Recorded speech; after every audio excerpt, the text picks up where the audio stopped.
శ్రీమాత్రే నమః శ్రీమాత్రే నమః శ్రీమాత్రే నమః. నమస్కారం అండి అందరికీ. Welcome to my YouTube channel Sri Manju spiritual. అందరికీ బోనాల పండుగ సందర్భంగా శుభాకాంక్షలు. శ్రీమాత్రే నమః. శాకంబరి ఉత్సవాల సందర్భంగా హైదరాబాద్ బల్కంపేట శ్రీ ఎల్లమ్మ పోచమ్మ దేవాలయము విశిష్ట గురించి తెలుసుకుందాము. శ్రీమాత్రే నమః. ప్రతి ఊరిలోనూ ఎల్లమ్మ, పోచమ్మ, కట్టమైసమ్మ ఇలా కొన్ని రకాల పేర్లతో అమ్మవారి ఏదో ఒక ఆలయం అనేది తప్పకుండా ఉంటుంది. అయితే బల్కంపేటలో వెలిసిన ఎల్లమ్మ పోచమ్మ ఆలయము ఎలా వెలిసింది, ఆ ఆలయం యొక్క గొప్పతనం ఏంటి అనేది మనం ఒకసారి ఇప్పుడు తెలుసుకుందాము.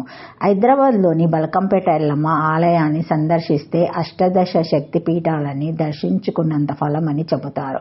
ముగ్గురమ్మల మూలపుటమ్మ, సృష్టిలోని ఎల్లజీవులకు అమ్మ ఎల్లమ్మ. ఇక్కడి అమ్మవారు భక్తుల యొక్క ఎల్ల కోరికలు తీర్చే తల్లి కావటం వలన ఎల్లమ్మ తల్లిగా భక్తులు కొలుస్తున్నారు. ఆ జగజ్జనని పాదపద్మములను నమ్మి సేవించిన వారి పాపదుఃఖములను పట్టపంచలు చేసి శాశ్వతమైన ఆనందాన్ని అమ్మవారు ప్రసాదిస్తారు. మంత్రశాస్త్రంలో ప్రధానమైన దశమహావిద్యలలో చిన్నమస్తాదేవి ఒకరు. ఆ చిన్నమస్తాదేవియే పరశురాముని తల్లి రేణుకాదేవిగా అవతరించింది. ఆ రేణుకాదేవియే ఈనాడు కలియుగములో రేణుకా ఎల్లమ్మ తల్లిగా ఆరాధించబడుతుంది. ఇలా అమ్మవారి రూపాలలో బాలా త్రిపుర సుందరి దేవి ఒకరు. ఆ తల్లిని భక్తులు బాలాంబిక, బాలకంబిక అని పిలుస్తూ ఉండేవారు. ఆ బాలకంబియే బల్కమ్మగా ఆ అమ్మ కొలువై ఉన్న ప్రాంతము బల్కమ్మపేటగా పిలువబడుతూ అది నేటి బల్కంపేటగా మారిందని పూర్వీకుల ద్వారా తెలుస్తుంది. 700 సంవత్సరాల నాటి సంగతి. అప్పటికసలు హైదరాబాదు నగరమే పుట్టలేదు.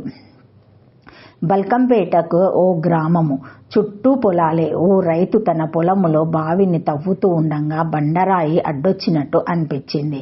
పరీక్షగా చూస్తే అమ్మవారి ఆకృతి. చేతులెత్తి మొక్కాడు ఆ రైతు. భక్తితో ఆ విగ్రహాన్ని ఒడ్డుకు చేర్చాలని ప్రయత్నించాడు. కాస్తంతైనా కదలలేదు.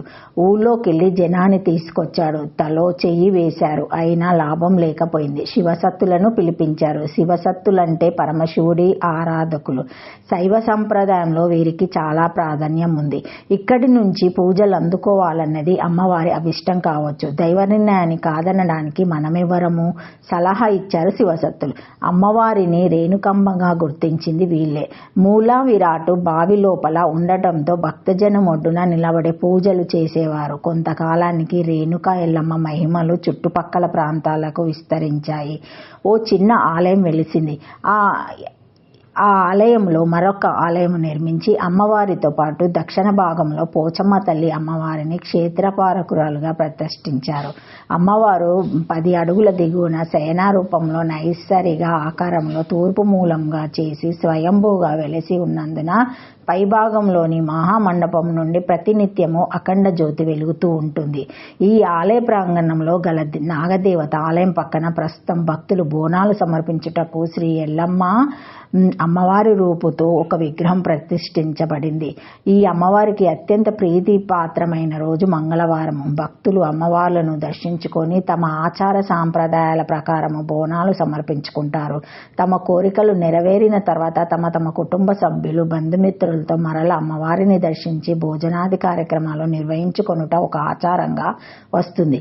ఇక్కడి ప్రతి సంవత్సరము ఆషాఢ మాసము మొదటి మంగళవారము ఎల్లమ్మ పోచమ్మ అమ్మవార్ల కళ్యాణము. ప్రతి ఆషాఢ మాసము చివరి ఆదివారం నాడు బోనాలు మరియు ఆశ్వజ శుద్ధ పాడ్యమి నుండి దశమి వరకు దేవి శరన్నవరాత్రులు అత్యంత వైభవంగా జరపబడతాయి.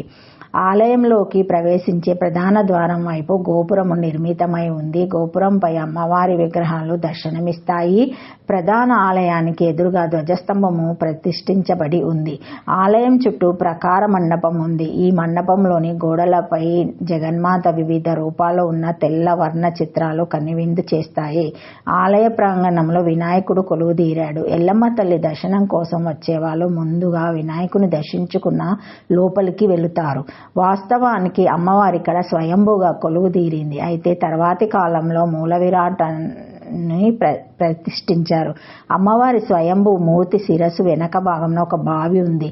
ఈ బావి నుండి ఉద్భవించే జల ఊట నిరంతరం ఉద్భవించడం ఇచ్చట ఒక ప్రత్యేకమైన విషయం. ఈ జలాన్ని భక్తులు తీర్థంగా స్వీకరిస్తారు. ఈ జలము సమస్త పాపాల నుండి రోగాల నుండి విముక్తి కలిగిస్తుందని భక్తుల నమ్మకము. ఆ పవిత్ర జలాన్ని భక్తజనము మహాతీర్థంగా స్వీకరిస్తారు. ఆ నీటితో శుద్ధి చేసుకుంటే భూత ప్రేత పిశాచ దుష్ట శక్తులు పారిపోతాయని నమ్మకము. నీటిని కాస్తంత తీర్థంలో స్వీకరిస్తే చర్మ వ్యాధులు తొలగిపోతాయని భక్తులు విశ్వసిస్తారు. శ్రీమాత్రే నమః, శ్రీమాత్రే నమః, శ్రీమాత్రే నమః. Thank you for the watching my video. Please like, share, subscribe to my channel. Full video చూడండి, లైక్ చేయండి, సబ్స్క్రైబ్ చేయండి. మా బెల్లని ఐకాన్ బటన్ ప్రెస్ చేసి ఆన్ చేసి పెట్టుకుంటే మా లేటెస్ట్ నోటిఫికేషన్స్ అన్నీ మీకు వస్తాయి, చూడగలరు. వీడియో మొత్తం చూడగలరండి. Thank you. శ్రీమాత్రే నమః, శ్రీమాత్రే నమః.